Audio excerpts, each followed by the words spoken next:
Iya, iya. Kalau abang datang ke sini kucuk naik ke lantai Naik Gojek, 3, iya naik Gojek nggak ada masalah. Oke. Tapi seorang Yusril sama Otto Hasibuan, saya menyebut dua nama ini karena saya orang hukum kan. Iya, iya, iya. Kan nggak bisa begitu karena sudah terlanjur nikmat hidup kan. Mudah-mudahan sentilan ini membuat mereka berubah. Ya mudah-mudahan. Iya, ya kan? gitu. Bayangkan, saya dulu waktu diangkat jadi staf khusus. Ya. Dan kemudian tiba-tiba menjadi komisaris, berhenti saya staf khususnya. Oke. Orang nambah manjat kalau gitu kan, nambah memeluk karena takut sekali. Karena jabatan staf khusus itu menjadi garansi Anda bisa bertahan di komisaris kan. Saya berhenti. Tamu ya, politisi senior yang merupakan pendiri Partai Amanat Nasional, partai yang dimaksudkan sebagai partai era reformasi, tapi kita tidak tahu apakah sekarang masih di jalurnya atau tidak ya. Dan apakah beliau ini masih tercatat sebagai anggota atau tidak ya. Yang jelas kalau pendiri nggak bisa dihapus, walaupun barangkali dalam buku sejarah PAN versi baru sudah nggak ada lagi namanya, jangan-jangan ya kan. Muhammad atau M. Hatta Taliwang. Assalamualaikum warahmatullahi wabarakatuh Bang. Luar biasa. Jadi saudara sekalian ya, di antara para aktivis ini Bang Hatta, saya panggilnya Bang Hatta ya, Bang Hatta Taliwang ini sangat dikenal. Pokoknya kalau ada gelombang-gelombang protes, gelombang-gelombang oposisi, itu ada Hatta Taliwang di situ. Tapi yang tidak cocok sama saya for the time being adalah beliau termasuk penganut kembali kepada Undang-Undang Dasar 1945 ya kan. Kalau kita diskusi dulu lah. Harus ada Nah, itu salah satu dari tuntutan TNI kan. Jadi cocok. Cuma begini Bang Hatta ya, Bang Hatta. Tadi kan kita sudah mendengarkan tuh pernyataan dari Hercules ya kan, ya kan. Dan kemudian kemarahan dari Gatot Nurmantio yang saya bilang unusual. Bang Hatta juga sering kan kalau ada kita kumpul-kumpul acara kami, nggak pernah Pak Gatot marah kan. Iya. Tapi ini dia marah besar. Silakan Bang Hatta komentari dulu itu. Saya ingin tahu komentar Bang Hatta sebagai politisi GAIK yang sekarang usianya baru 17 tahun. Silakan Bang Hatta. Oke, terima kasih saya diundang ke sini oleh Bang Repli ini yang sudah sangat terkenal. Jadi saya juga surprise mau diundang ini. Jadi tentang soal marahnya TNI atau tokoh TNI lah ya, kayak Pak Gatot itu, saya bisa maklum. Saya ingat dulu di tahun 80-an ya, di saat Opstip, ada Opstip itu apa? Operasi Tertib. Operasi Tertib yang dipimpin Laksamana Sudomo. Kalau nggak salah. Anak muda sekarang nggak ngerti itu. Iya. Kalau nggak salah waktu itu beliau masih Pangkop Kamtip ya. Jadi beliau tiba-tiba nyeletuk di wawancara oleh wartawan itu Pak Nas atau Jenderal Abdul Haris Nasution itu asbun, nah gitu. Itu langsung memancing kemarahan para perwira TNI, terutama Angkatan Darat tentunya karena itu seniornya kan. Sementara Pak Sudomo ini kan dari Angkatan Laut, jadi ada perasaan ketersinggungan dari Korps lah ya. Jadi ya begitulah spirit Korps dari TNI, apalagi ini diucapkan oleh seorang ya katakanlah di luar TNI dan tergolong preman, ya pasti memancing kemarahan besar dari Korps TNI, saya kira gitu. Tetapi kalau kita lihat ya Bang Hatta ya, kalau kita lihat yang jadi masalah adalah terkesan bahwa kok yang marah ini adalah seorang Gatot Nurmantio ya. Kita tahu Gatot Nurmantio itu itu Panglima TNI langsung, walaupun dia pensiun kan, jenderal asli ya, bukan jenderal bintang 4 yang dikasih berkah gitu ya. Dan kita tahu sosok Gatot biasanya senyum ya kan, ketawa. Tapi kok dia marah ini setelah puasa 2 bulan, apa tanda-tandanya? Karena dia menyebut bahwa Indonesia ini nggak kompetitif. Ini gara-gara salah satunya premanisme dan lain sebagainya. Jadi dia tidak hanya spirit korps yang dia lontarkan, tapi sesuatu yang lebih substantif, yaitu Indonesia ini nggak bisa berkembang kalau ada premanisme, ada mafia, ada koruptor dan lain sebagainya. Silakan Bang Hatta. Oke, memang itu persoalan kalau politik kita bergerak ke arah seperti itu ya, sangat negatif ya. Mestinya segala wacana itu ya disampaikan dengan spirit demokrasi, spirit intelektual lah ya. Apalagi untuk kelas-kelas pernyataan para purnawirawan Jenderal TNI yang kelasnya ya boleh dibilang kelas khusus gitu loh. Jadi tiba-tiba ditanggapi oleh seorang yang maaf tidak jelas mungkin apa peran sejarahnya dan sebagainya dalam konteks Negara Kesatuan Republik Indonesia ini, tentu dalam sekali rasa sakit hati bagi orang-orang yang merasa itu orang tua yang harusnya sangat dihormati, sangat dihargai. Soal benar salah itu soal wacana saja, nanti bisa diperdebatkan, tapi bukan dengan langsung langsung menyenggol, mengeluarkan kata-kata yang nggak layak, kata-kata misalnya bau tanah atau menyebut nama eksplisit orang-orang yang sangat dihormati ya kan. Jadi itu tentu dalam dampaknya bagi perasaan bukan hanya KOP. Saya kira banyak masyarakat juga akan merasa terganggu perasaannya dengan statement seperti itu. Oke. Kalau jadi sahabat daerah sekalian, kalau saya tanya Bang Hatta Taliwang ini relevan sekali beliau ini kalau ngomong tentang TNI sesungguhnya. Ya. Karena saya lihat di sini ya, nih ya, beliau ini pernah menjadi staf Dewan Nasional Indonesia untuk Kesejahteraan Sosial (DNIKS) merangkap Sekpri Ibu Aha Nasution. Iya. Luar biasa ya. Berarti kemudian karya tulis Jenderal Besar Aha Nasution dan Perjuangan Mahasiswa 2002. Jadi Bang Hatta sebenarnya sangat akrab dengan dengan politik tentara ya sebenarnya. Ya, saya lumayan mendalami, terutama pemikiran Jenderal Abdul Haris Nasution, baik tentang politik maupun militer gitu. Banyak saya baca, misalnya buku Memenuhi Panggilan Tugas ada 9 jilid, tapi bukunya 11. Sejarah Perang Kemerdekaan Indonesia sekian jilid, lalu pokok-pokok gerilya. Oke. Jadi ya lumayan lah.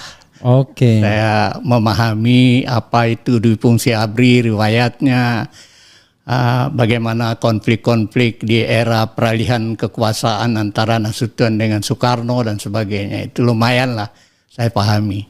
Gitu. Jadi kalau beliau ini di pinggir julang wajar saja nih. Pernah ditangkap juga oleh rezim Soeharto bersama Dewan Mahasiswa se-Indonesia 21 Januari 2000. Berapa lama mendekam? Kalau saya itu hanya 2 malam karena salah lepas. Oke. Jadi dicari lagi, saya sudah bergerilya. Sesuai dengan ajaran Nasution, gerilya. Dan pindah dari tempat ke tempat sampai setahun lebih itu. Dan kemudian tidak ketemu? Enggak ketemu. Nyambung. Enggak boleh lebih dari 2 malam di sebuah tempat. Oke, luar biasa ya. Betapa zalimnya era itu. Tapi hati-hati Bang Hatta. Yep. Era sekarang bisa terulang kembali, tangkap menangkap itu kan zaman Jokowi sudah terjadi kan? Iya. Nah, sekarang saya ingin menyinggung mengenai soal yang terkait bahwa Bang Hatta juga tercatat sebagai penggugat ijazah palsu Jokowi di Pengadilan Negeri Jakarta Pusat bersama satu Rizal Fadila, kemudian Bambang Trimulyono, Muslim Arbi, satunya lagi siapa? Taufik Solo. Doktor. Bukan Taufik UI Watch. Taufik Taufik Bahaudin. Taufik Bahaudin saya udah lupa malah. Iya. Dan itu 5 orang yang kemudian mencatatkan namanya sebagai pemohon prinsipal. Saya tahu bahwa dalam tanda kutip yang bekerja itu adalah TPUA, yaitu tim pembela ulama dan aktivis. Tetapi memasukkan nama sebagai pemohon prinsipal itu kan ngeri-ngeri sedap juga. Iya. Nah, itu apa alasan abang ya memasukkan nama atau bersedia menjadi penggugat ijazah palsu itu? Jadi saya ingin tanya soal subjektivitasnya. Kalau soal hukumnya saya nggak mau tanya karena abang nggak di situ wilayahnya. Silakan abang. Jadi sebenarnya kan karena saya baca Jokowi undercover itu ya. Jadi kalau nggak salah 2 atau 3 seri. 2 seri? Ya 2 seri ya. Itu saya baca. Nah terutama yang berkaitan dengan ijazah SMA atau SMPP-nya itu. Itu yang saya pikir karena penuh tanda tanya. Seingat saya belum sentuh ke soal ijazah UGM-nya. Oke. Seingat saya. Saya cuma ingin memberikan tambahan. Ya. Jadi ijazah UGM itu memang tidak diperbincangkan oleh Bambang Tri. Bambang Tri memperbincangkan itu tidak adanya ijazah SD, SMP dan SMA yang benar, yang asli. Bahkan dia tuh glorifikasi bahwa katanya Jokowi nggak naik kelas dan lain sebagainya. Sehingga dia tidak mungkin bicara mengenai ijazah UGM karena nggak pernah kuliah. Itu menurut versi Bambang Tri yang saya baca dari Jakarta Undercover 2. Silakan. Itu yang saya pikir karena banyak pertanyaan, kita katakanlah tokoh dalam arti tokoh kelas kami lah ya. Jadi itu ada rasa terganggu perasaan, ya kita salurkanlah apa yang jadi aspirasi dan pertanyaan teman-teman. Ayo udahlah proses hukum aja, gimana benar apa enggak ini. Hanya sebatas itu. Karena itu sesudah itu saya boleh dibilang enggak hadir, jarang hadir, enggak pernah malah hadir di pengadilan. Itu semua digarap oleh TPUA. Gitu. Boleh dibilang hanya pinjam nama. Jadi saya terganggu oleh, terutama yang jadi fokus saya waktu itu rasanya ijazah SMPP-nya itu yang mendekati masalahnya gitu. Tetapi memang gugatannya tidak hanya mempermasalahkan ijazah itu, tapi ijazah S1-nya itu kan. Juga, Jadi saudara sekalian begini, memang apa yang dilakukan oleh Bang Hatta ini mewakili kepentingan publik. Nama yang ditaruh bisa siapa aja anyone Tetapi menaruhkan nama sebagai penggugat itu nggak gampang. Konsekuensinya seperti Rizal Fadila sih. dia diadukan, tapi Jokowi tidak mengadukan dia itu. Saya Rizal tidak tahu. Fadila nggak diadukan. Oh, baru tahu saya. Jadi yang Rizal Fadila diadukan oleh katakanlah pendukung-pendukung Jokowi ini kan, pro Jokowi. Tapi Jokowi sendiri tidak mengadukannya. Jokowi mengadukan tuh 5 nama. RS diperkirakan Roy Suryo, RS diperkirakan Resmond Sianipar, kemudian T diperkirakan Dr. Tifa, ES. Nah ini ES diperkirakan Egy Sujana, T K diperkirakan Kurnia Trirayani. Cuma mereka tidak menyebutkan secara eksplisit kan. Yang mereka sebutkan itu cuma inisial saja yang kemudian kita kira-kira. 1-2 hari ini mungkin akan lebih jelas. MHT nggak ada, Muhammad Hatta Taliwang nggak ada. M Rizal Fadila juga nggak ada ya. Mungkin karena kita nggak terlalu nyinyir amat gitu. Mungkin bukan soal nyinyir ini. Kalau nyinyir kan kesannya negatif.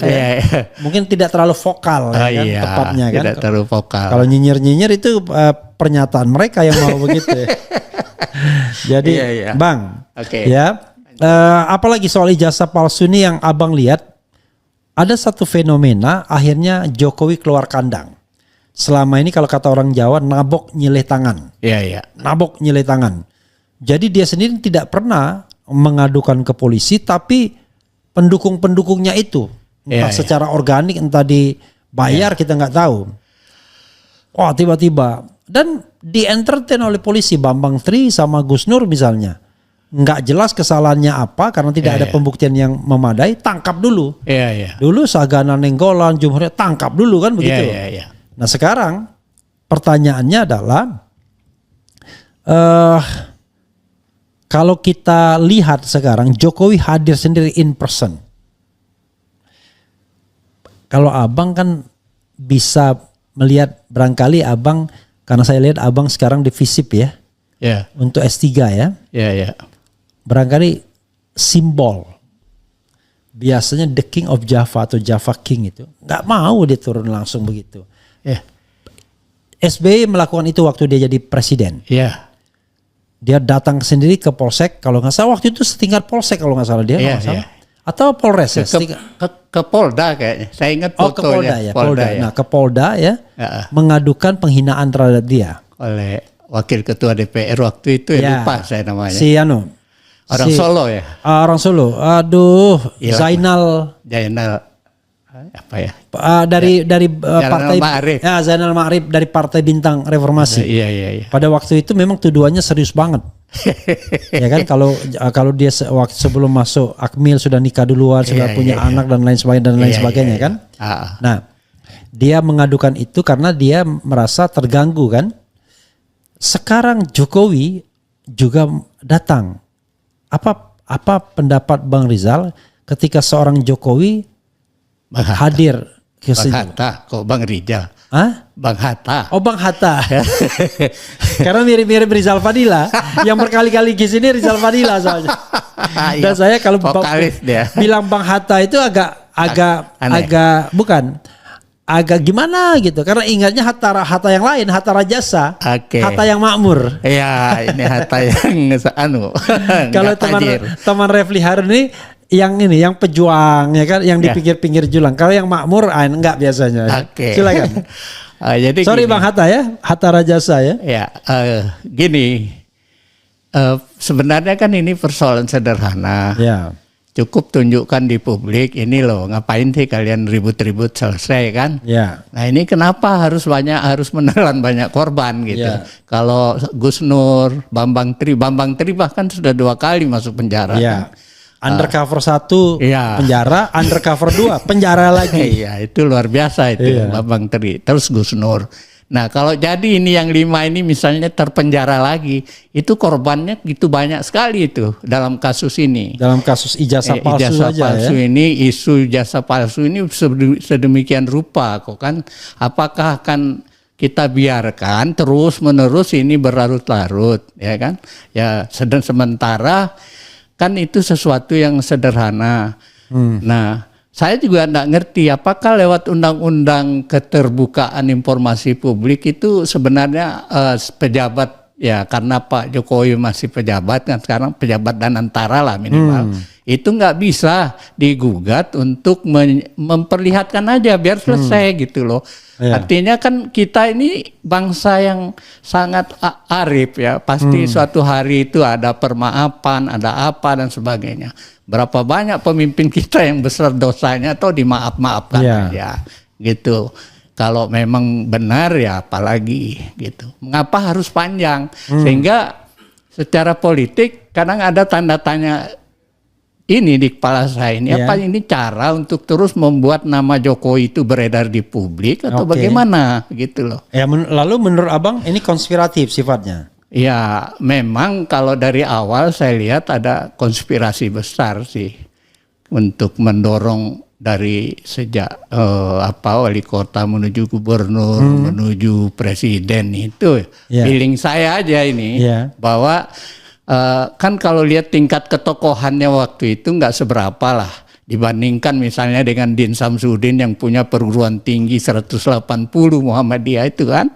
Itu kalau disurvei insya Allah masuk capres. Tapi kan Din misalnya nggak dihitung. Tiba-tiba pemimpin yang 5 kecamatan ini naik namanya kan luar biasa. Sehingga saya sebut waktu itu 2012. Pemimpin 5 kecamatan.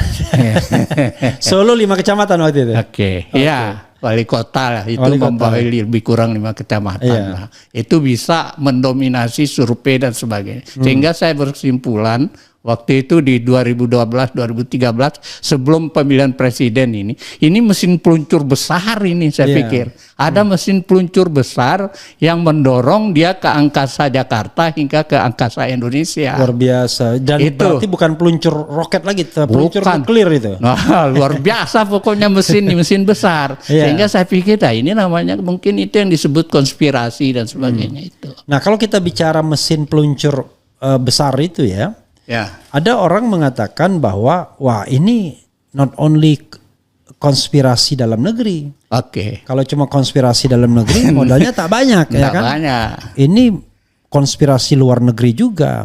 Sehingga dalam kasus ijazah palsu ini jangan salah, tautannya dengan kepentingan asing juga ada. Oke, silakan Abang menanggapi seluas-luasnya. Oke, ya kalau tingkat itu, sehingga saya pernah nulis di grup juga. Ya.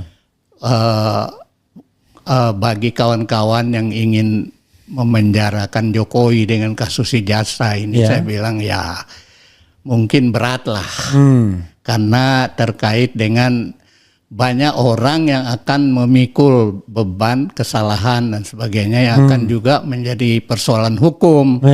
Dan kalau udah menyangkut soal-soal orang besar, biasanya itu politik yang lebih berkepentingan daripada hukum. Artinya supremasi politik itu dalam beberapa kasus besar di Indonesia itu ya sudah kita tahu lah, pasti hukumnya dilemahkan. Dalam konteks misalnya katakanlah MPRS dulu menghukum Bung Karno misalnya harus dipersidangkan dan sebagainya, tapi kan tidak berjalan. Akhirnya dengan kata mendem jero atau apa istilahnya, mikul duur mendem jero. Mikul duur mendem jero itu Soeharto menyelesaikan persoalan Soekarno dengan cukup dengan cara itu. Dengan cara mengambang. Mengambang. Begitu sampai juga dia meninggal. Iya.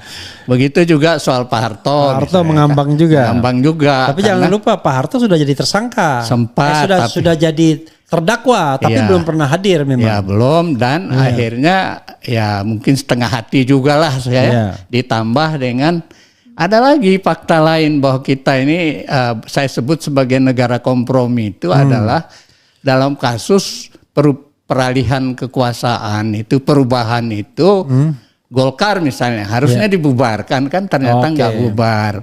Jadi itu sejarah-sejarah kita yang termasuk kasus Senturi dalam era peralihan SBY juga kan ngambang juga. Iya, sampai gitu. Terakhir nggak jelas. Sampai terakhir nggak selesai juga. Hari pertama kemudian orang ribut impeachment Budiono, tapi sampai berakhir dapat presiden baru pun tidak.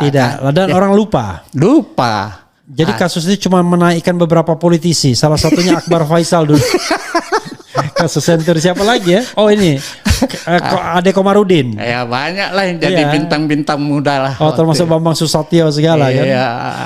Oke. Itu. Jadi maksud saya kalau dalam kasus-kasus besar begini ujung-ujungnya kompromi. Itulah persoalan mendasar dari bangsa kita ini. Berbeda dengan politik di luar negeri. Di Korea misalnya dihukum mungkin ada pengampunan dan seterusnya itu. Tapi begini Bang, yang tidak adilnya adalah Abang bicara tentang kompromi, saya bayangkan mungkin kompromi antara Jokowi dan Prabowo. Kalau dalam tanda kutip dalam kasus ini kan bagaimanapun kompromi itu terjadi antar elit. Tapi kan korbannya jelas tetap ada. Bambang Tri, Gus Nur itu real ditangkap, ditahan, dihukum, ya kan? Penjarakan. Lah dalam kasus G30S berapa korbannya? Iya, maksudnya komprominya tuh kompromi di tingkat atas. Iya, memang itu karena politik tingkat tinggi lah urusannya ya. Nah sekarang ini concern Abang pada pemerintahan Presiden Prabowo. Kita mau disclaimer dulu. Ini Abang waktu Pilpres kemarin jadi tim sukses siapa? Saya enggak jadi tim siapa-siapa. Oh, tidak jadi tim siapapun. Hanya jadi mencoba jadi pengamat politik yang sesuai pendidikan saya. I see. Jadi opini yang saya sebar berisi kritik-kritik, saran-saran dan sebagainya secara pengamat politik lah ya. Gitu. Pertanyaannya adalah kalau kita lihat misalnya Prabowo kan Abang punya concern terhadap pemerintahan Presiden Prabowo. Saya kira kita semua punya concern punya keprihatinan dan punya perhatian, terutama perhatian Kalau Abang melihat saya ingin highlight dulu, gambaran besarnya dulu terhadap pemerintahan Presiden Prabowo. Terserah mau kaitkan dengan apapun. Sekarang sudah 6 bulan. Apa yang Abang rasakan sebagai pengamat politik, sebagai aktivis politik, sebagai senior politik yang sekarang usianya insya Allah sudah 72 tahun melihat pemerintahan Presiden Prabowo ini. Silakan. Memang kalau dilihat dari sisi idealisme, saya bilang harusnya setelah peralihan kekuasaan itu ada yang saya sebut sebagai revolusi konstitusional. Yaitu perubahan yang dilakukan dengan menggunakan wewenang presiden gitu. Wewenangnya apa saja misalnya. Wewenang itu ya paling enggak misalnya segera ganti pejabat baru, pejabat bermasalah itu jangan dipakai. Ya, ini maksudnya untuk pemerintahan Prabowo ya, bukan untuk bukan reformasi kemarin, bukan? Ya, untuk pemerintahan Prabowo secara teoritis kan kalau sebuah perubahan itu harusnya melakukan perubahan konstitusional menggunakan wewenang presiden. Presiden berwenang ganti kepala kepolisian, presiden berwenang ganti kepala kejaksaan, mengganti panglima TNI, mengganti kalau perlu ketua Mahkamah Agung. Bukan kepala kejaksaan, jaksa agung. Iya, jaksa agung, sorry. Kepala kejaksaan itu nanti jaksa tinggi. Iya, jaksa agung. Itu kan wewenang yang normatif yang dimiliki presiden. Ya, kalau dia mau lakukan perubahan ya paling enggak yang itu dulu digarap. Berikutnya ya orang yang telah bersalah secara hukum yang terdata sudah ada di KPK diproses. Apakah itu menteri, apakah siapalah pejabat tinggi atau apapun itu diproses. Begitu. Jadi itulah yang saya maksud sebagai secara normatif itu wewenang dari presiden. Yang itu menurut saya itu adalah seharusnya kalau perubahan mau signifikan dilakukan seperti itu. Dan banyak lagi lah langkah-langkah misalnya membentuk zakon kabinet gitu. Bukan kabinet-kabinet yang ini. Tapi kan saya bilang tadi sejarah kita ini sejarah negara kompromi.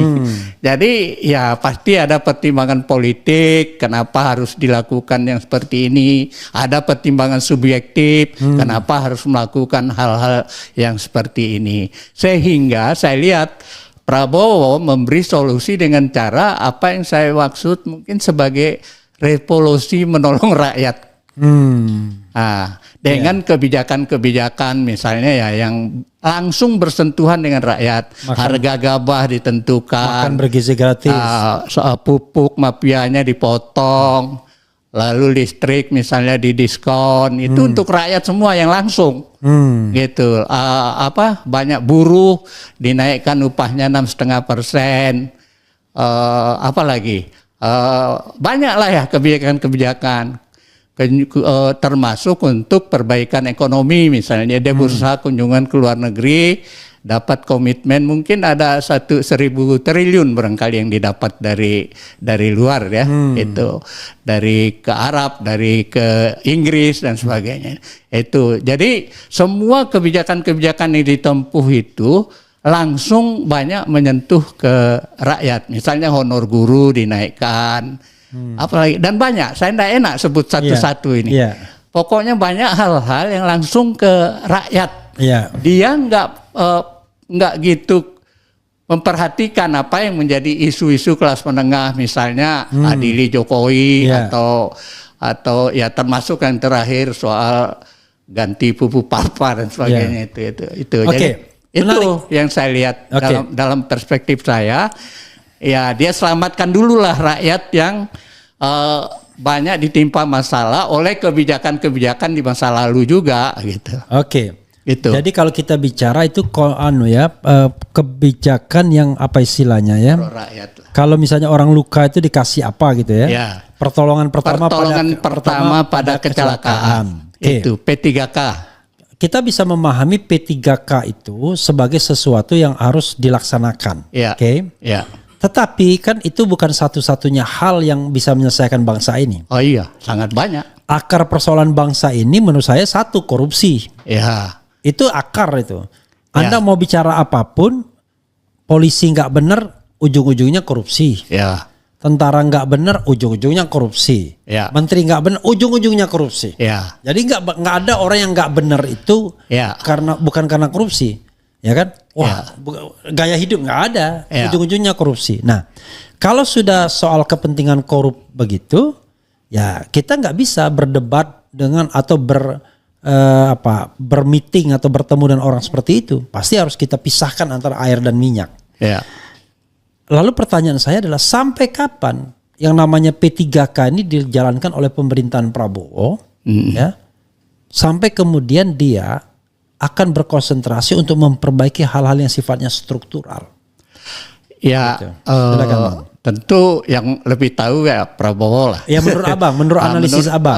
Dugaan saya dia mungkin butuh juga support. Misalnya statement dari para purnawirawan TNI, di samping ada yang sensitif yang mungkin dia abaikan, tapi pasti ada bagian-bagian dari masukan itu yang akan menjadi pertimbangan. Misalnya soal reshuffle barangkali ya, reshuffle yang pelan-pelan mungkin, yang sangat bermasalah atau yang tidak berprestasi mungkin ya dalam sekian bulan atau berapa hari entah itu akan dilakukan gitu. Tapi yang paling sensitif itu ya pasti dia tunda menyentuhnya sampai dia betul-betul merasa bahwa ada sesuatu yang dirasakan oleh rakyat nyata sebagai kebaikan. Soal korupsi misalnya, dia sentuh soal mafia minyak. Mafia minyak itu kan sesuatu yang nggak pernah tersentuh bahkan dari sejak rejim Pak Harto kan. Dia berani menahan anaknya Reza Khalid sama anak angkatnya itu ya adalah. Tapi bapaknya kenapa nggak ditahan? Nah, itu yang saya bilang. Anaknya doang. Padahal kita tahu kan. Kita selalu bilang ini, mohon maaf ya, saya tidak bicara spesifik. Mafia. Kita tahu tuh bisa tunjuk tuh mafianya. Mafianya gitu. Wong saya punya daftar 45-an mafia di Indonesia. Saya punya daftar. Bayangkan kalau Abang aja punya daftar, apalagi Kejaksaan dan KPK kan? Oh, pasti lebih lengkap lagi. Lengkap daftarnya. Iya, saya berdasarkan yang saya amati di masyarakat aja. Artinya begitu, sampai saya bilang kalau mau Indonesia berubah, presiden tuh harus bisa mengatasi 45-an daftar mafia ini. Tangkapin gitu. Dulu lah pokoknya. Ya, gitu. Lalu tangkapin, bekukan rekeningnya biar dia tidak capital flight ya kan? Gitu. Adakan kerjasama dengan pihak asing yang memang mengelola uangnya karena itu uang hasil kejahatan kan begitu kan? Ada juga sih kebijakan dia termasuk ya lagi-lagi untuk P3K mungkin misalnya soal devisa harus nongkrong dulu di Bank Indonesia, itu kan sesuatu yang juga nggak pernah dilakukan oleh rejim, bahkan di rejim Pak Harto sekalipun misalnya. Itu salah satu nilai. Itu nongkrong itu yang investasi masuk ya? Iya. Kalau jadi ada investasi, ada uang masuk, hasil penjualan nggak boleh langsung digunakan, nongkrong dulu. Harus nongkrong, jangan taruh di Singapura. Itu setahun nongkrong, sehingga saya dengar devisa kita udah naik sampai 150 miliar sekarang. US dollar. Dari tadinya sekitar 120 apa 130. Jadi ada gitu loh. Bang, ini pertanyaan personal pribadi. P3K itu. Pertanyaan personal ya. Abang pernah nggak bertemu dengan Prabowo Subianto? Saya pernah ketemu, tapi tidak secara spesifik. Kayak pernah satu meja di Universitas Bung Karno dengan Ibu Rahmawati. Nah, tapi kan saya tidak banyak komentar lah, ngobrol orang elit. Itu tahun berapa itu? Sekitar 2018. Terus 2023 di DPR, MPR waktu sidang MPR ya waktu itu. Pas saya ke toilet ketemu, dia sapa saya, gimana caturmu? Gitu dia. Kok catur? Iya, beliau kenal saya sebagai pengurus catur. Karena Percasi. Adiknya kan ketua umum Percasi dulu. Saya ketua bidang organisasi. Adiknya itu Hasim. Saya jadi ketua bidang organisasi. Jadi dan beliau juga tahu dari kawan-kawan juga saya. Nah, waktu 2019 saya ketemu juga di rumahnya Pak Joko Santoso sebagai ketua ini. Beliau lihat saya, langsung dia datang bisik ke kuping saya, provokator. Hanya sepotong kata langsung pergi nyengir. Jadi tidak ada pertemuan yang sifatnya diskusi atau apa. Itu ada beberapa kali. Dia bercanda atau serius itu? Bercanda lah, sambil ketawa nyengir ninggalin saya. Ya, tapi artinya kalau sudah dia tahu siapa saya, mungkin dari intelnya atau dari karena mana. Pada waktu itu dia belum berkuasa kan? Belum berkuasa. Ketika sudah berkuasa, provokator lu bener-beneran. Jadi abang nggak pernah jadi tim sukses dia? Dulu waktu ini saya bantu Pak Joko aja. Oh, ke tahun Pak Joko 2000, Santoso, 2019. Oh, 2019. Jadi saya bantu Pak Joko. Kebetulan saya selalu ketemu Pak Joko urusan Undang-Undang Dasar 45 selamatkan Indonesia. Jadi Pak Joko beberapa hal meminta konsep, pikiran atau apa, dan saya ketemu. Bahkan di suatu malam mobil saya dipecahkan kacanya. Oleh? Anda tahu, orang ambil dokumen tapi yang terangkat dokumen catur. Oh, daftar anggota catur yang ikut turnamen, daftar hadiah hilang semua. Jadi luar biasa nih Bang Hatta nih ya. Ya. Jadi kalau bisa dibilang Bang Hatta ini pemain bebas. Oh, bebas. Tapi Anda bisa ikut menjadi deklarator atau pendiri PAN itu ceritanya gimana? Oh, dulu kan gini, zaman Pak Harto kan AM Fatwa itu kan asalnya dari, walaupun orang Bugis tapi asal banyak lama di Sumbawa. I see. Dan abang orang dari Sumbawa ya? Sama-sama juga, saya juga orang Bugis tadinya. Oke. Darah Bugis tapi terpelanting ke Sumbawa gitu. Jadi selama jadi aktivis itu, Pak Fatwa ini kan terus melawan rejim Soeharto. Ya. Suatu hari dia ditangkap dan sebagainya, dokumennya dititip di rumah saya. Nggak ada yang berani terima dokumennya sekarung. AM Fatwa. Dulu kan belum ada WA, belum ada apa, jadi dokumen itu semua tertulis. Dititip di rumah saya, ya saya siap aja terima karena saya mantan ketua Dewan Mahasiswa kan, jadi aktivis. Jadi dari itu hubungan saya sampai suatu hari mau terjadi perubahan reformasi, Pak Fatwa ngajak saya kumpul lagi. Nah dari situlah terlibat dengan urusan PAN. Pak Tua? Fatwa. Oh, AM Fatwa. AM Fatwa. Kok saya dengarnya Pak Tua? Iya. Pak Fatwa. Ya, Pak Fatwa. Oke. Kali orang tua kali. Oke, silakan. AM Fatwa. Iya, oke. Nah, itu jadi udah kayak saudara. Iya. Saya banyak bantu beliau dalam masa susah. Ya, saya juga dibantu. Oh, jadi sebenarnya kedekatannya kepada AM Fatwa bukan Amin Rais ya? Bukan, ke AM Fatwa saya. Oke, makanya kemudian diajak menjadi pendiri Partai Amanat Nasional. Ya. Kalau saya lihat Bang ya, Abang pernah sempat nyalek atau pernah jadi calon anggota DPR? Pernah nyalek ya? Pernah. Jadi di periode awal reformasi karena lewat Pak Fatwa tadi saya jadi pengurus PAN. Saya ketua bidang sosial. Hatta Rajasa itu kalau nggak salah ketua bidang energi. Jadi kami itu sebenarnya sama-sama kepala departemen waktu itu. Nah, masing-masing kita mencalonkan diri. Kalau nggak salah Hatta Rajasa dari Jawa Barat, Bandung. Kalau nggak salah calegnya, saya dari NTB. Dua-duanya masuk. Oh, abang pernah masuk? Masuk. Oh, tahun 1999 sampai 2004. Sih, satu periode ya? Iya. Kurang setahun. Karena saya di PAW oleh Pak Amin. Gara-gara melawan? Panjang ceritanya itu. Nggak etis saya cerita di publik lah gitu loh. Iya. Makanya abang nggak jadi kaya kan? Kalau biasanya kan kalau komplit kan sekarang ini kalau kita mau cepat kaya jadi politisi ya. Iya. Tapi era itu saya lihat sih kawan-kawan banyak aktivis kan. Jadi masih punya etika nurani dan sebagainya. Dan belum tahu cara cari duitnya mungkin. Tapi diajari juga oleh partai tua. Ada 2 partai tua, 3 ya. Golkar, PDI dan sama P3. Itu yang melatih. Yang melatih bagaimana cara cari duit. Allahu Akbar, na'udzubillah min zalik ya kan. Makanya kadang-kadang kalau kita lihat sejarahnya sebelum jadi anggota DPR itu pada miskin ya kan. Tapi begitu jadi anggota DPR, jadi pejabat, kaya raya semua itu. Jadi ada kisah seorang tokoh partai, nggak usah saya sebut namanya. Partainya partai abang? Bukan. Nah, tapi kita kan waktu itu terbuka bisa memantau laporan kekayaan orang kan yang masuk ke LHKPN ya. Nah, itu salah seorang diantaranya hanya 50 juta kekayaannya. Padahal dilapor. Belakangan mungkin triliun udah sekarang. Itu sama dengan menteri. Begitu masuk kekayaannya cuma kalau nggak salah Berapa? 1 miliar apa? Yeah. Baru 6 bulan udah 11 miliar.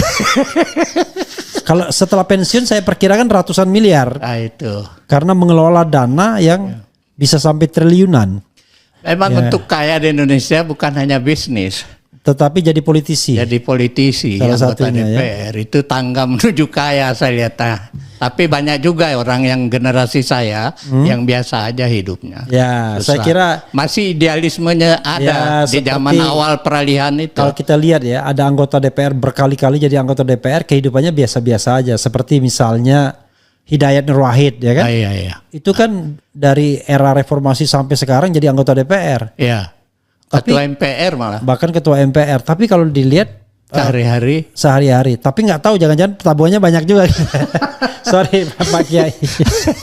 Kita nggak tahu juga. Tapi ya intinya sederhana. Karena kalau tidak main kong kali kong kesana kemari mengolah anggaran dan lain sebagainya kan pas-pasan aja sebenarnya kan. Belum lagi permainan. Zaman dulu kan setahu saya teman saya di panitia anggaran itu paling 5% lah dari itu yang mereka dapat. Sekarang 30%. Saya dengar waktu kasus itu Nazarudin ternyata mereka udah make 22% sebelum itu kan. Jadi saya kaget juga. Waduh ngeri. Itu 5% itu pun yang saya dengar. Itu setelah terwujud proyeknya udah baru pada datang misalnya mendekati bupati mana bagian saya bilang kira-kira gitu. Bukan ngijon ya kalau enggak dulu kan ngijon. Kalau dulu kan ngijon. Iya. Kamu mau dapat nggak dana ini? Dana pengembangan infrastruktur daerah ya kan? Iya. DPID apa ya? Dana pengembangan infrastruktur daerah.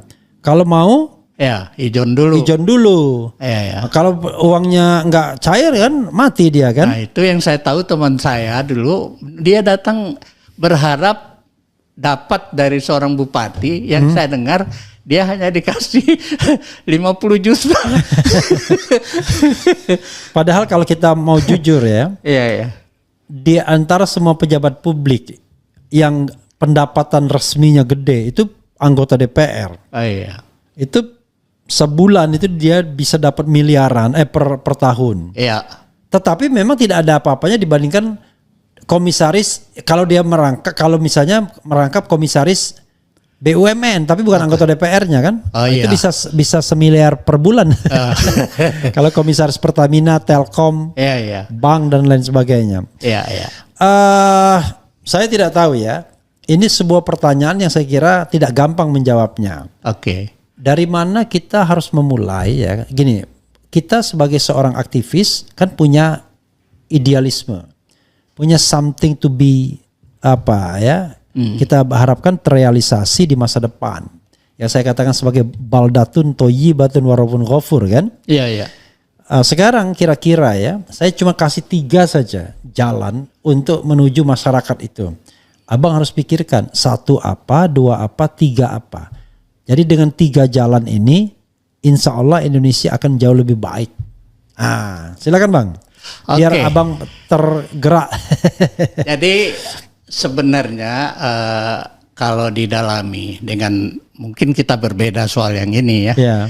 Misalnya lewat kalau ada konstitusi seperti yang dulu, minimal ada MPR sebagai pengontrol presiden, pilpresnya lewat musyawarah dengan biaya yang murah, kalaupun ada kenakalan tidak melibatkan masyarakat luas, sehingga tidak terjadi kerusakan masif di masyarakat. Lewat cara-cara itu seperti yang dipikirkan oleh pendiri negara dulu lah, bahwa itu tidak sempurna sudah pasti, tapi kan kita mesti sempurnakan soal masa jabatan misalnya nggak boleh lebih dari seperti Soeharto, kita batasi, itu artinya kita adendum. Lewat permainan inilah pilpres langsung nggak usah lah. Kalau pileg sudah pasti langsung ya, tapi pilpres nggak usah. Pilkada saya masih bisa kompromi. Artinya karena pilkada ini banyak tokoh yang dikenal oleh masyarakatnya.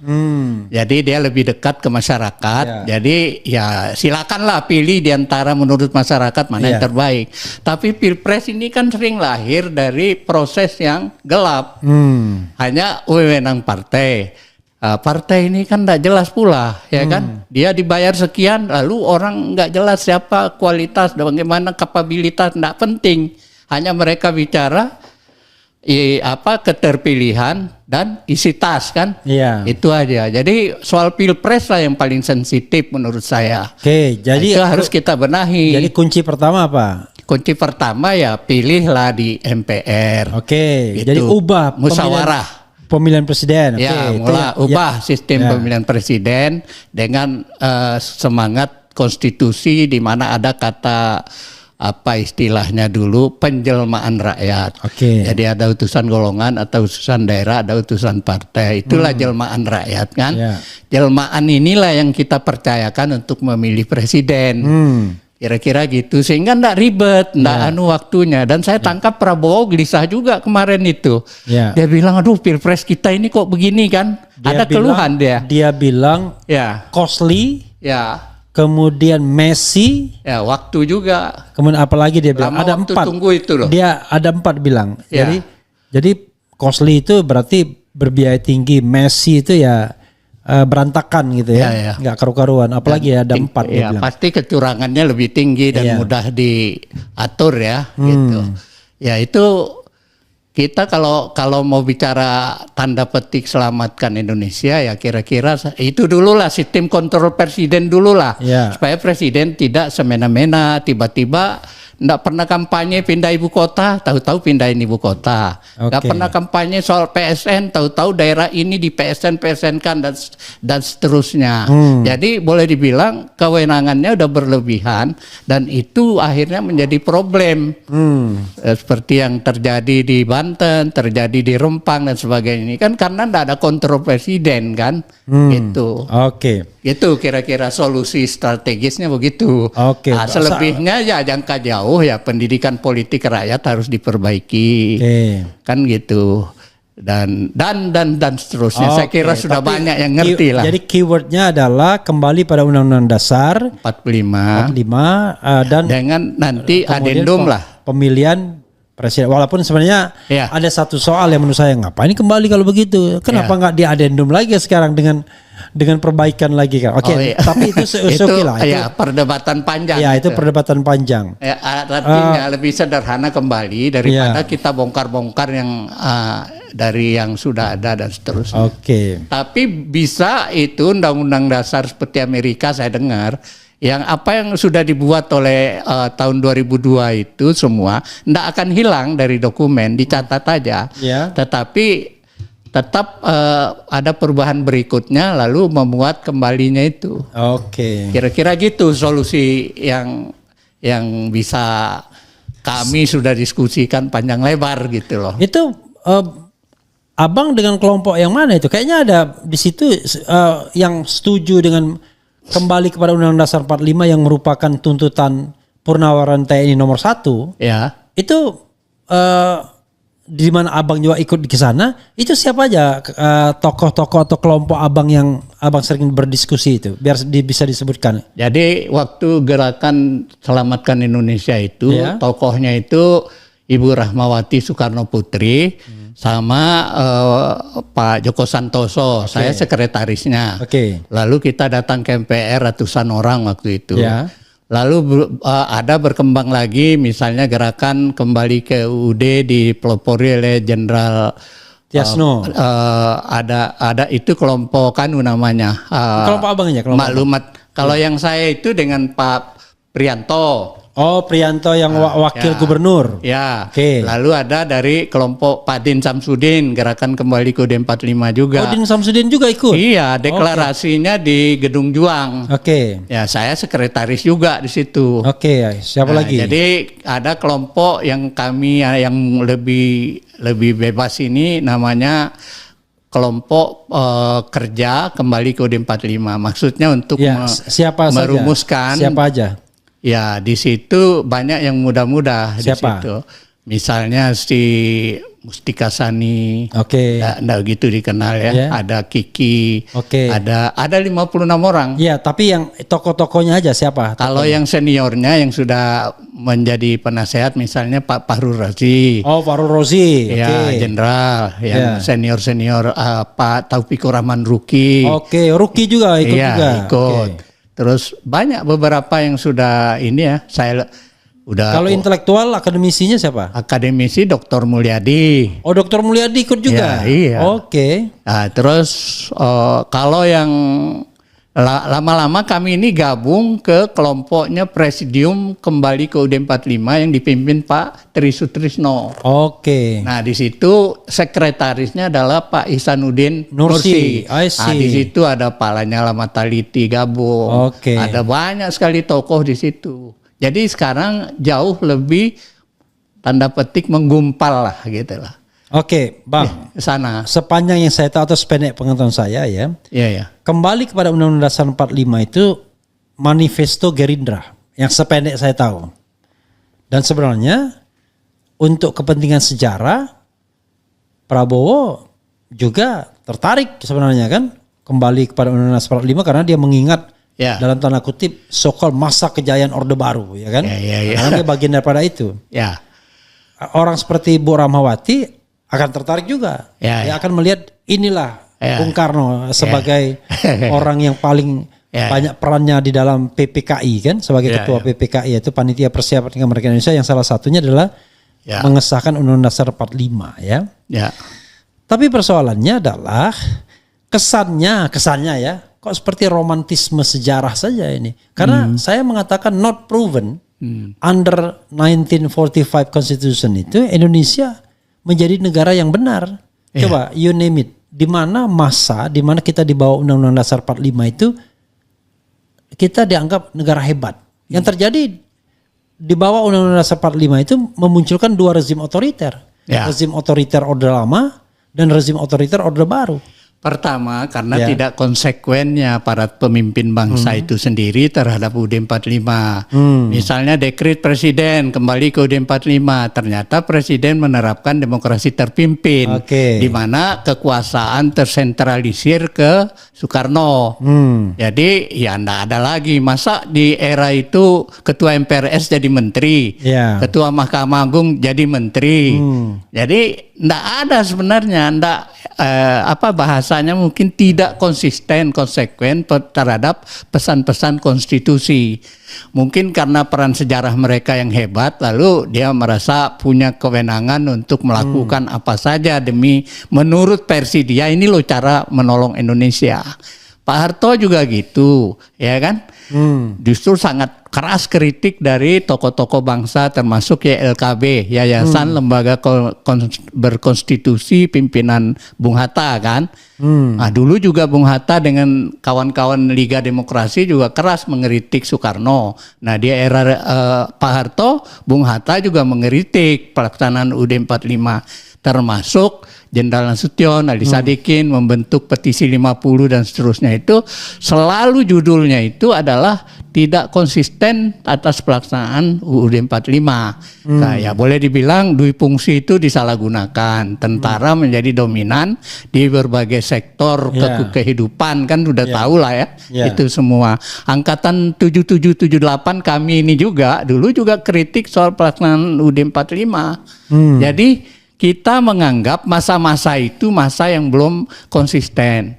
Nah, kami mengajak untuk konsisten kembali membaca pasal-pasal UUD 45 yang murni itu, yang ini, di mana baik dan lemahnya. Salah satu kebaikannya ya kalau saja MPR itu berfungsi dengan benar dan presiden bisa dikontrol, maka negara ini ada jalan yang selamat yang itu.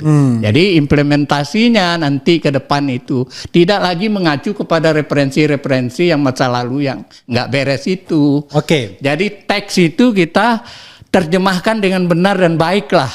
Gitu. Bang. Ya kalau kita bicara mengenai sebuah sistem bernegara, sistem bernegara itu diatur oleh konstitusi sebagai hukum tertinggi. Kalau konstitusinya baik, maka dia bisa men-trigger sistem yang baik. Kan begitu teorinya. Tapi kalau konstitusinya tidak lengkap, banyak loopholes-nya, banyak lubang-lubangnya, maka dia men-trigger sistem yang kemudian akhirnya tergantung penguasa di lapangannya. Artinya kan tidak terbukti Undang-Undang Dasar 45 versi asli itu menjadi sebuah dokumen yang bisa menjaga bangsa ini agar tetap lurus pada sejarah yang ingin dibuat. kalau begitu cara melihatnya UUD 2002 juga bermasalah kan. Artinya penguasa juga akhirnya semau-maunya juga kan. Kita lihat apa yang terjadi selama kepemimpinan Jokowi di bawah konstitusi amandemen juga kan tidak juga seperti yang dipikirkan, seperti apa yang diharapkan oleh para pengamandemen kan. Tapi paling tidak ada pembatasan kekuasaan dibandingkan Pak Harto 7 periode. Nggak ada yang berani ngomong pada waktu itu. Lah kan sistem militer itu saya bilang. Iya. Militerisme bukan sistem UUD 45 kan. Artinya kalau kita bicara mengenai sebuah success story, baik di bawah Undang-Undang Dasar 45 yang konon katanya asli, dan di bawah Undang-Undang Nomor 45 yang versi 2002 ini, memang nggak pernah negara kita menjadi negara yang konstitusional kalau begitu. Iya, karena itu saya berharap generasi yang lebih muda ini, yang udah lebih pintar, lebih cerdas, lebih tidak ada lagi kebanggaan sejarahnya gitu. Misalnya kayak Soekarno, dia proklamator, jadi dia merasa berwenang. Oh, yang paling berjasa gitu. Berjasa. Datang Soeharto dianggap sebagai pahlawan dan seterusnya. Sekarang kan tidak ada lagi. Nah, jadi kita egaliter. Di masa egaliter inilah kita coba berbicara secara rasional. Mana yang harus kita benahi, mana yang kita lupakan. Artinya dengan proses demokrasi yang ada sekarang, yang terbangun, di mana ada semangat egaliter, semangat saling menghargai, ya itu yang dilakukan. Apakah bentuknya kita berkompromi, bermusyawarah, bermusyawarah untuk mufakat, untuk menyelamatkan bangsa ini seharusnya begini, tanpa harus kita saling menuding, ini nggak benar, lu nggak benar, ya nggak akan selesai. Kita lihat aja secara rasional bagaimana sebaiknya menata negara ini. Saya kira gitu. Itu berdasarkan pengalaman-pengalaman buruk baik di era reformasi maupun di era lama. Itu kalau kan anggota atau penguasanya mau ngajak dialog, kan? Kalau ini kan penguasanya malas sudah untuk mengajak dialog itu kan? Ya itu kita nggak boleh putus harapan. Jadi kita harus punya pikiran yang baik. Artinya kadang-kadang yang kita lihat itu tidak seperti apa yang tampak kan, yang kita pikirkan itu. Misalnya orang mengatakan Soekarno itu presiden seumur hidup karena dia ambisius dan sebagainya. Padahal itu soal taktis zaman dulu itu, akal-akalnya Sekber Golkar sama TNI. Yang takut PKI itu berkuasa setelah pemilu yang akan makanya dijadikan seumur hidup. Untuk jadi bumper. Bumper paling tidak kalau PKI berkuasa ada masih presiden yang mereka pegang kan gitu. Tapi kalau kita lihat tradisi politik Indonesia sama, patriarki begitu. Ini baru 2025, pemilihan 2029. PAN partai abang sudah bilang calon presiden kami Prabowo. Jadi padahal PAN sendiri partai politiknya bukan punya Prabowo, kan kayak dulu kan Pak Harto. P3 nyaloninnya Pak Harto, PDI nyaloninnya Pak Harto. Jadi mentalitasnya tidak shifting, tidak egaliter gitu. Ya inilah banyak sekali agenda kita yang harus kita bereskan ya, termasuk perubahan sistem kepartean. Bagaimana sebaiknya supaya partai ini tidak menjadi bukan jadi alat dari konglomerat, bukan dari alat. Ini bagaimana memutus rantai itu juga agenda. Gitu. Oke, the last question ya. Siap.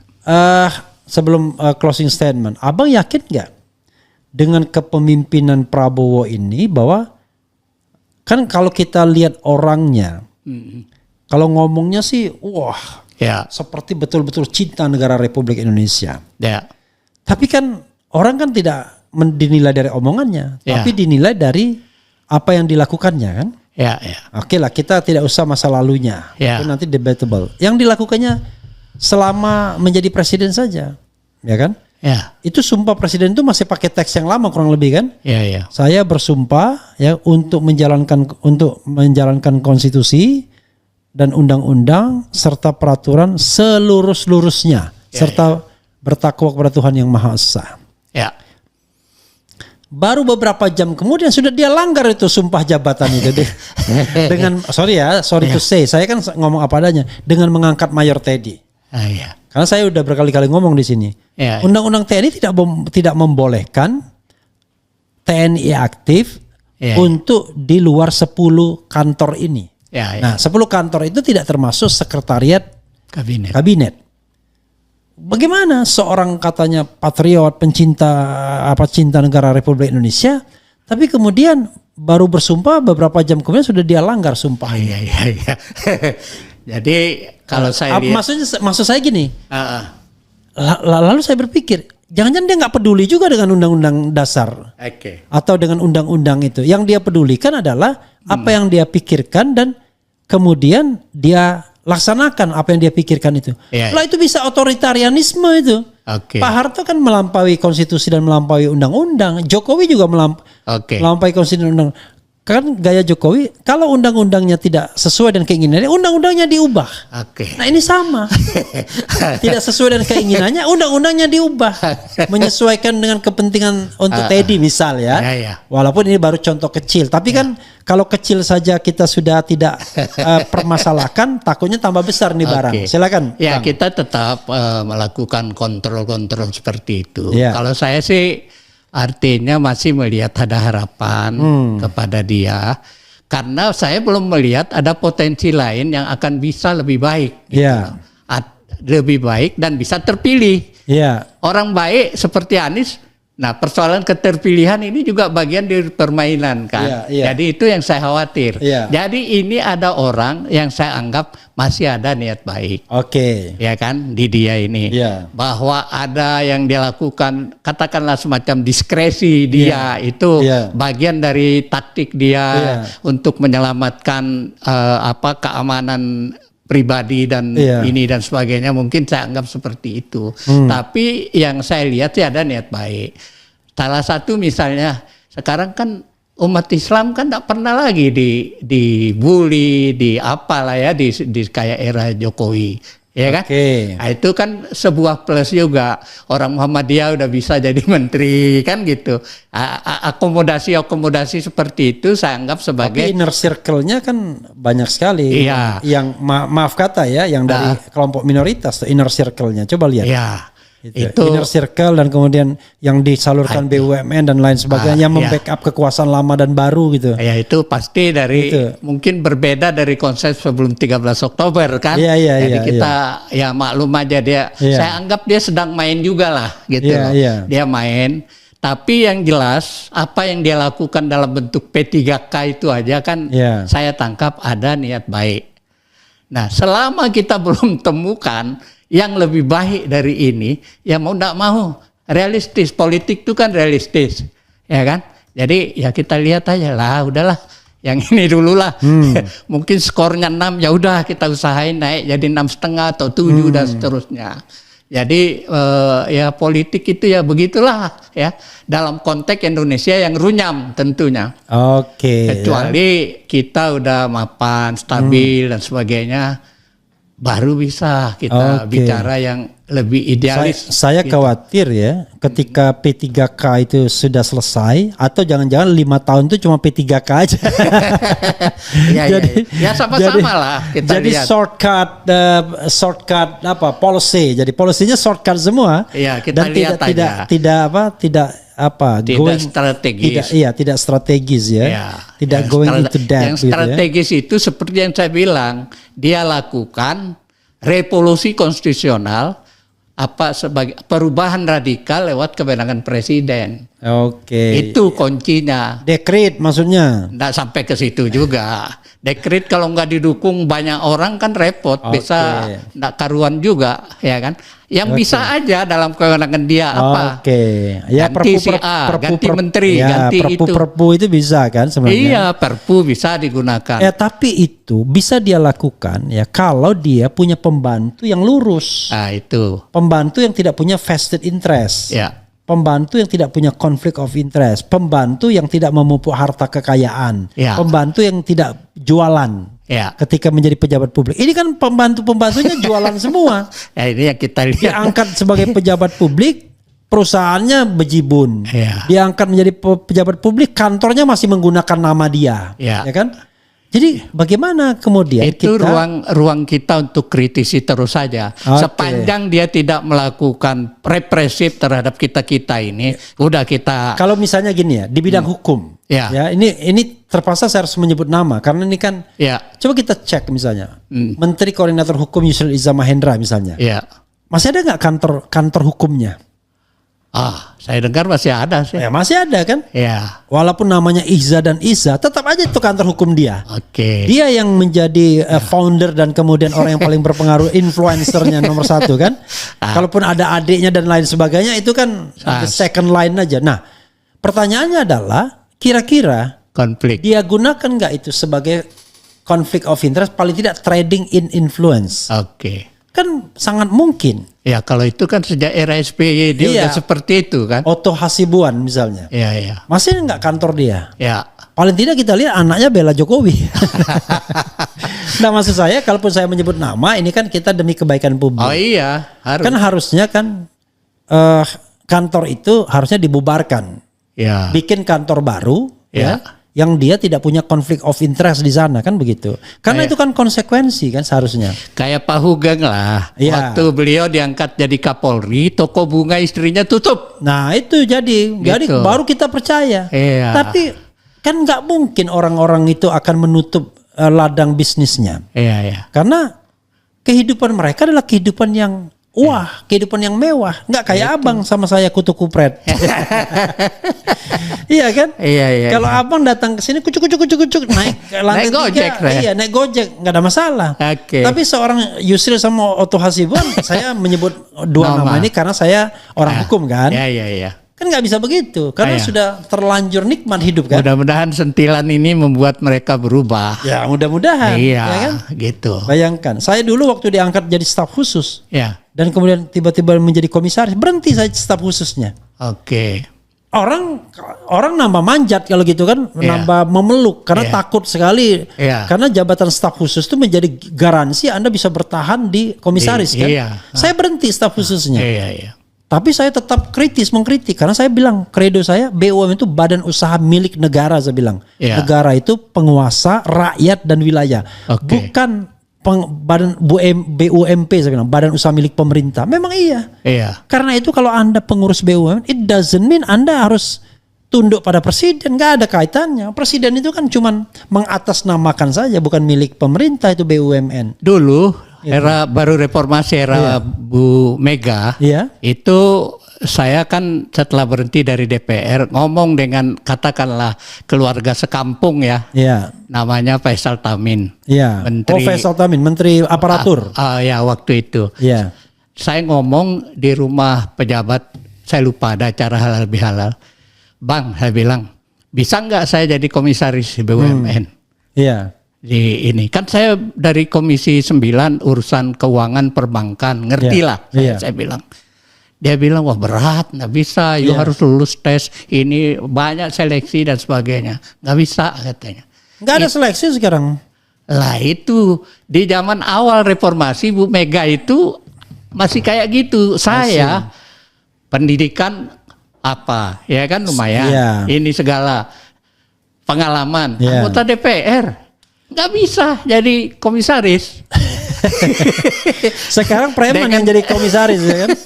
Preman jadi komisaris bisa sekarang. Termasuk soal maaf ya BPK misalnya. Kok bisa orang politik duduk di BPK yang sifatnya dan akuntansi. itu pun maaf kata lower grade lagi ya kan? Bukan orang yang paham betul kan? Tiba-tiba aktivis jalanan pendidikan kagak jelas jadi anggota BPK. Ketua malah. Ya itulah negara kita ya kan. Oke, Bang. Saya kira banyak nih. Iya, too much ya kan kalau kita kritik semua. Karena itu biar adil saya bacakan beberapa komentar, nanti Abang jawab secara umum saja dan kemudian closing statement ya.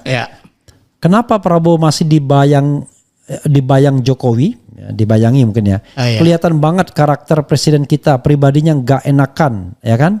Dan orang balas budi dan mementingkan ego daripada kepentingan nasional. Hehehe. Iya. Ada juga benarnya ya kan? Ya. Semua tim sukses itu dikasih semua jabatan sama dia kan? Ya. Dan juga soal Teddy kelihatan betul masalah pribadi masuk di situ ya kan? Ya. Maksudnya kalau dia pengen itu ya bikinlah yang benar, yang proper kan? Iya. Kemudian Surabaya mendukung Jokowi, diusut ijazah palsunya. Gibran copot dari Wapres. Mafia itu mirip-mirip opposite side, ya kan? Maksudnya apa ya? Aktivitas pemecahan masalah superficial, adakah kriteria medium dan deep yang root cause-nya korupsi? Apa maksudnya? Iya. Kemudian apa lagi ini ya? Hanya di era Mulyono kekuasaan dinasti macam kerajaan. Demi kebenaran dan kejujuran, bongkar terus, jangan sampai negara ini dikuasai oleh oligarki. Saya nggak mungkin membacakan semua kan, bisa terengah-engah kan. Oke, apalagi ini. Selama Kapolri dan Mendagri mereka masih bercokol di kabinet, sulit rasanya mencari kebenaran dan keadilan, termasuk bagaimana ungkap kabar hilangnya data Jokowi di KPU. Tolong dibahas Bung RH, kenapa bisa terjadi? Oke. Ini saya ini ingin pertanyaan terakhir ya. Jelas ada pejabat-pejabat yang sebenarnya nggak bisa dikatakan dia ini loyal kepada Prabowo. Ya. Bahkan mereka lah yang ngerjain Prabowo ketika pemilu 2014 dan 2019. Kan begitu? Iya. Ya kan? Tapi kenapa Prabowo kok masih memakai mereka dan sepertinya nggak bisa lari dari genggaman. Iya, pendiktean begitu. Walaupun at the same time dia membentuk kekuatan sendiri. Misalnya di istana Hasan Nasbi sudah disingkirkan, ya kan? Kemudian KSP tidak dia fungsikan seperti yang kemarin. Saya sebenarnya bingung, kepala KSP-nya nggak pernah muncul juga kan? Kalau nggak salah anak dari yang NU itu, tokoh NU ya kalau nggak salah. Nggak ngerti saya. Saya dengar tentara bintang 3. Tentara. Oh iya. Nah, wakilnya itu si Kodari. Nah, Kodari malah keliling. Iya, keliling tapi nggak ngomong tentang KSP, dia ngomong tentang politik umum saja kan. Nah, dia datang ke tempatnya Bursa Zarnubi. Iya, pokoknya intinya dia safari lah ya kan. Iya. Dia safari ke sini aja saya tolak. Tapi kalau dia protes minta hak untuk jawab ya kan, nah, saya harus kasihkan karena itu kan kewajiban. Tapi kalau mau datang aja nggak boleh ya kan. Gitu. Tapi kalau minta hak jawab boleh. Nah, apa yang menghalangi Prabowo ini? Kok politiknya jawanis banget sampai nyuruh orang mengundurkan diri sendiri, padahal kita tahu Hasan Nasbi itu bawaannya Jokowi. Memang jadi saksi ahli waktu di MK, namanya ahli doang sih, tapi biar pemirsa tahu saksi ahli di MK. Tapi ini orang Jokowi jelas kan? Selama jadi jubir nggak pernah juga dia ikut dekat-dekat dengan Prabowo. Kalaupun nggak nempel-nempel doang. Yang kita tahu yang paling dekat dengan Prabowo itu ya Teddy sama Sugiono kan? Why? Kok justru politik Jawa lah gradual sekali, lama-lama 5 tahun selesai, enggak selesai saya kira. Bagaimana membangun tim, the dream team ini. Jadi saya melihatnya ini tentu insting atau feelingnya. Pertama, Prabowo ini sebenarnya orang yang baik hati. Ya kan? Baik hati dan tidak sombong. Dan perasa, sensitif dia terhadap beberapa. Jadi soal sikap dia terhadap Jokowi mungkin 2 hal ya. Hal pertama, kalau dia tidak menggunakan Gibran untuk jadi wapresnya, dia tidak akan terpilih. Karena yang pendukung-pendukung Jokowi yang lama itu pasti mengganjel. Ya termasuklah beberapa pejabat sekarang. Pejabat sekarang yang anaknya atau menantunya dapat jabatan dan sebagainya, itu kan orang-orang yang potensial akan tetap mengganjel dia. Jadi katakanlah saat itu Prabowo menjadi menumpang di kekuatannya Jokowi. Menumpang di kapal Jokowi. Nah sekarang kan terbalik. Nah orangnya Jokowi menjadi penumpang di kapalnya Prabowo. Nah tergantung nih nakoda yang sekarang. Mana penumpang akan dibuang itu kan mungkin butuh waktu. Ya butuh kita ini, kan? lihat cerita tentang Nabi Yunus ya kan. Tinggal diundi aja siapa yang mau dibuang ke laut. Ya, karena ini pemilik kapal udah berubah kan. Oke. Kita anggaplah dia waktu itu sedang berstrategi atau bertaktik. Oke. Yang penting saya terpilih, udah 2-3 kali ini saya kalah kan. Jadi saya harus menang. Bagaimana caranya itu urusan dia lah itu kan. Sebagai catatan kaki. Yang kedua, ada jasa Jokowi yang mungkin susah bagi dia terhadap pribadinya Prabowo. Mewujudkan mimpinya agar bisa jadi bintang 4 itu. Oke. Nah, itu sangat pribadi. Dan mungkin dia menghargai dirinya sendiri kan? Ya, jadi itu persoalan yang barangkali jadi beban moral sehingga dia ya sedikit silat-silatan lah terhadap Jokowi. Misalnya kebijakan Jokowi soal PSN ada yang dihapus. Kebijakan Jokowi soal IKN-nya dilambat-lambatin lah, nggak jadi prioritas lagi. Jadi ada perlawanan slow gitu loh. Oke. Nah, ini yang butuh kesabaran kita juga untuk melihat. Ya makanya saya kira nanti baru selesai itu perlawanan berakhirnya itu sampai 5 tahun ke depan. Nah, barangkali kan dia sudah jadi calon lagi. Di 5 tahun ke depan, nggak butuh lagi. Barangkali kan gitu. Kita nggak tahu jangka panjang jangka pendeknya apa yang jadi pikirannya kan. Oke. Gitu. Sekarang terakhir ya. Oke. Kalau misalnya saya kasih sebuah pilihan 4 ini. Ya. Apa pilihan Abang terhadap Prabowo nih? Sangat optimis, ya kan? Pesimis atau sangat pesimis? Sikap saya, sikap saya kira berusaha bersikap optimis. Oke, optimis tapi masih berusaha. Masih berusaha. Berarti optimis ada catatan, agak kurang. Masih ada catatan. Oke, kalau kita bicara skala meter, ya kan? Iya. Untuk menuju Baldatun Toyibatun itu Indonesia harus punya nilai 100. Iya. Kalau sempurna. Iya. Prabowo mengatakan dirinya 60 sekarang, ya kan? Iya. Saya tanya, menurut Abang berapa nilai Prabowo sekarang? Iya sama, saya ingin Prabowo 60. lebih kurang 60 lah kira-kira. Setelah 5 tahun bekerja nanti atau 4,5 tahun lagi kan, berapa nilai yang maksimal yang bisa dia dapatkan? Iya bisa 8. Oke, 8 atau 80. Mudah-mudahan. Ya itu ya harapan dan doa. Oke, Karena Bang. Siap. Oke, apa beneran karena apa tadi? Kenapa? Karena karena kita kan harus berpikir baik agar itu jadi doa kan. I see. Dalam agama kita. Oke, sekarang closing statement silakan ke pemirsa sekalian, boleh ke kamera juga boleh. Oh iya, pemirsa yang terhormat, terima kasih sudah mengikuti acara kami ini dengan topik yang serba-serbi lah ya kan. Tapi ya itu aja, saya berharap mudah-mudahan kita bisa berpikir tentang bagaimana menata Indonesia yang lebih baik lah. Sistemnya dan sebagainya. Mari kita bersepakat ya, apakah kita tidak selalu menurut saya harus teks kembali ke UUD 45, tapi spiritnya itu bagaimana kita bisa mewujudkan di mana kita bisa mempunyai presiden yang ada yang mengontrolnya sehingga tidak menjadi sewenang-wenang. Dan saya terus terang kalau soal pilpres langsung ini saya kurang setuju. Jadi lebih baik kita atur gimana cara yang lebih murah, cara yang lebih efektif, tetapi berkualitas hasilnya gitu. Saya kira itu yang saya harapkan. Terima kasih.